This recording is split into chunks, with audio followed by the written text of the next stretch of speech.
I think एक webinar हुआ था बहुत पहले, जब ऐश ने बोला कि ओके आपका अगर टीवी है, आपको प्लग इलेक्ट्रिसिटी की जरूरत नहीं है, उन्होंने ये बोला था आपका कंप्यूटर आपको उसकी जरूरत नहीं है, तो चलेंगे कैसे?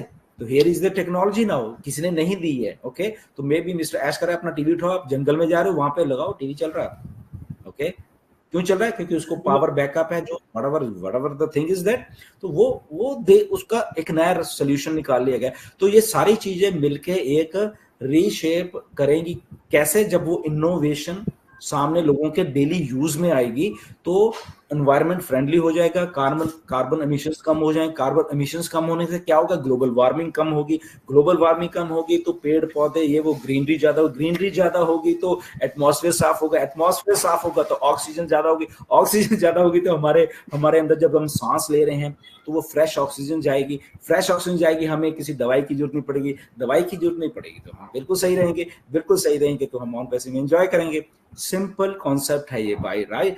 It's a mind boggling. तो वो ऐश में भी वो चीज डन कर दिया उन्होंने, तो वो बोल रहे हैं उस लेवल पे।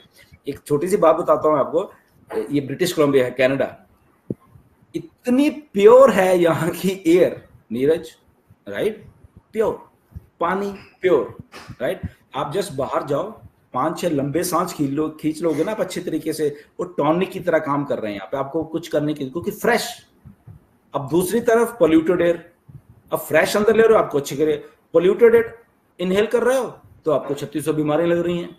तो उसको, पोल्यूटेड एयर को, और मोस्टली डेवलपिंग कंट्रीज का बुरा हाल है एयर क्वालिटी। अगर हम इंडिया के एयर क्वालिटी इंडेक्स को देख लें तो आपको मालूम है, ओके, मुझे बताने की जरूरत नहीं है, ऐसे बहुत सारे डेवलपिंग कंट्रीज में एयर क्वालिटी इंडेक्स बहुत बहुत अलार्मिंग सिचुएशन के ऊपर है। जब दिल्ली में इतना पोल्यूशन कई बार हो जाता है, आपको मालूम है, जब दिल्ली के लोग बता पाएंगे। और इवन इंडिया के मोस्ट पोल्यूटेड जो शहर हैं वो इंडिया के हैं, दुनिया के मोस्ट पोल्यूटेड शहर।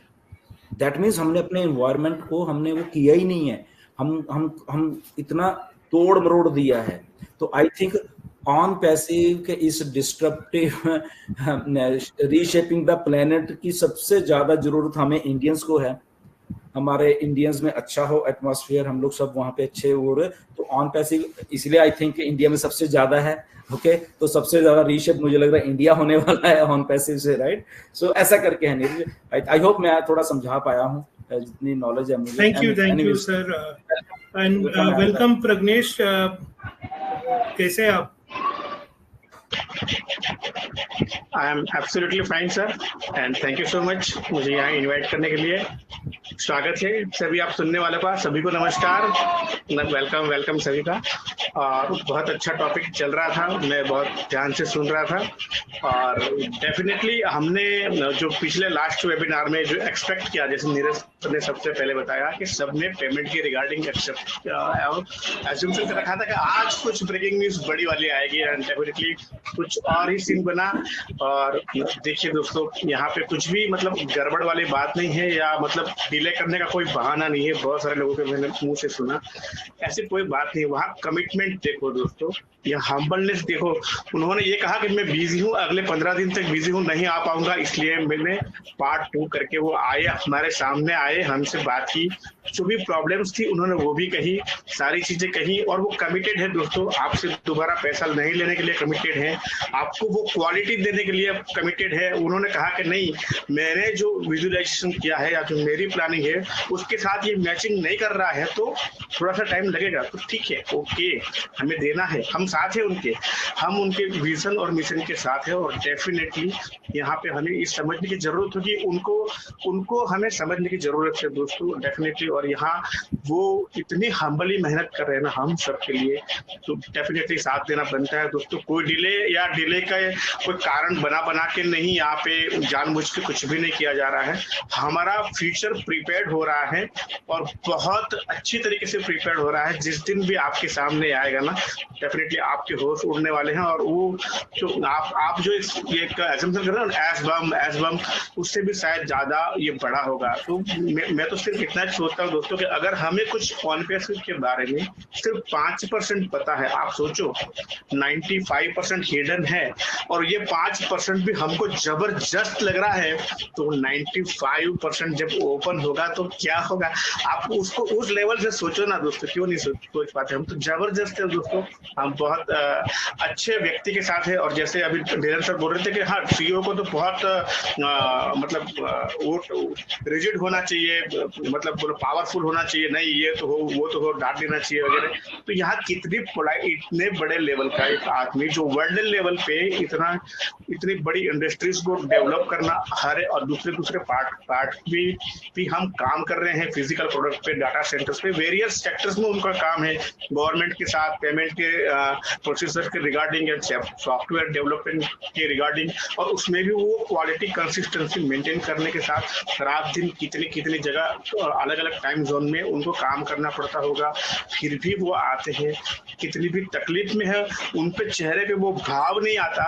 आपको जो मतलब बात एग्जैक्टली बतानी होती है वो आके जरूर बताते हैं, हमारे साथ शेयरिंग करते हैं, वो कहीं भागते नहीं हैं, और डेफिनेटली इतनी अच्छी वाइब्स वो देके जाते हैं, जब भी आते हैं मन करता है कि उनको सुनते रहें हम, बहुत इंस्पिरेशन मिलती है उनकी बातों से, उनके जो बॉडी लैंग्वेज होती है उससे।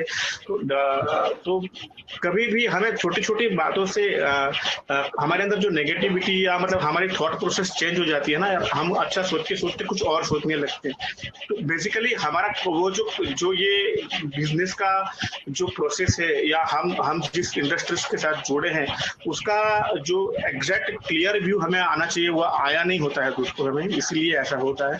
तो डेफिनेटली हमारे सीईओ बहुत बहुत बहुत ही पोलाइट है, बहुत हम्बल है, बहुत दयालु है, तो बिल्कुल भी रिजिड नहीं है आपको डांट देने वालों में से, आपको सजा देने वालों से, आपकी गलतियां निकालने में वो नहीं, हाँ ठीक है, वो ऑब्जर्वेशन करते हैं, खूब देर तक करते हैं, और फिर जब उन्हें लगता है कि नहीं यहाँ पे कुछ करने जैसा है तब वो करते हैं। डेफिनेटली ये बात पुष्पिंदर सर की बिल्कुल सही है। एंड बस मैं आज इतना ही कहूंगा, मैं कहीं बाहर था, मेरी फिर भी आपका जब मुझे मैसेज आया तो मैं फटाफट सारा कुछ सेटअप करके यहाँ बैठा हूँ आपके सामने। Thank you so much sir, over to you. Thank you for coming Pragnesh, great thoughts आपके। इससे पहले कि हम कुलवंत जी के पास जाएं, तो मैंने एक लंबी चौड़ी ईमेल लिखी है मिस्टर ऐश को, राइट, जब उस दिन उन्होंने वो किया, नीरज ने भी आई थिंक लिखी है, ओके, उनको जस्ट जो हमने सोचा, मतलब जब उन्होंने बताया तो मैं एक लंबी चौड़ी ईमेल ऐसे लिखी मिस्टर ऐश को कैसे है। बट अगेन मैंने उसमें ये भी लिखा जो हम एक्सपेक्ट कर रहे थे सबके सब, पैसे के बारे में। ओके, मैं बताना चाहता हूँ क्योंकि कई बार लोग सर आप लोग तो बात ही नहीं करते, आप तो हम लोग सब बात करते हैं। ओके, ऐसा हम भी ऐश की तरह बहुत बोल्ड हैं बेसिकली, आफ्टर मैं और नीरज तो हैं ही है, जब भी हम बात करते हैं हम करते हैं, हमें मालूम होता है कि फाउंडर्स क्या सोच रहे हैं, क्या चाहिए उनको, राइट नीरज। एंड तो हमने लिखा है, मैंने ऐश को एक पैराग्राफ में वही लिखा है, मैंने कहा ऐश जब आप आए थे 360 हम लोग कुछ एक्सपेक्ट कुछ और कर रहे थे सबके सब, मैंने क्लियरली ये लिखा है।